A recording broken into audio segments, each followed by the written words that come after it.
প্রবাসে বসবাসরত বাংলাদেশি পরিবারগুলোর মধ্যে সৌহার্দ্য, সম্প্রীতি, পারিবারিক বন্ধন এবং বাংলা সংস্কৃতি ও ধর্মীয় মূল্যবোধ চর্চাকে উৎসাহিত করতে ওমান বাংলাদেশ ফ্যামিলি অ্যাসোসিয়েশনের উদ্যোগে বর্ণাঢ্য মিলন মেলা, ধর্মীয় ও সাংস্কৃতিক অনুষ্ঠান অনুষ্ঠিত হয়েছে।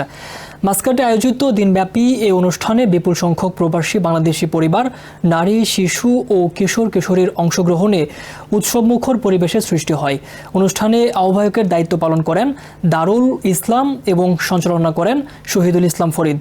কমিউনিটি ব্যক্তিত্ব আব্দুল মান্নান সিআইপির সভাপতিত্বে অনুষ্ঠানে প্রধান অতিথি ছিলেন মোহাম্মদ ইয়াসিন চৌধুরী সিআইপি এবং বিশেষ অতিথি ছিলেন মঞ্জুরুল ইসলাম, বাদশা মিয়া সিআইপি, হারুনুর রশিদ। অনুষ্ঠান সফলভাবে বাস্তবায়নের সার্বিক সহযোগিতা করেন জানে আলম, দারুল ইসলাম, শহীদুল ইসলাম ফরিদ সহ সংগঠনের আরও অনেকে।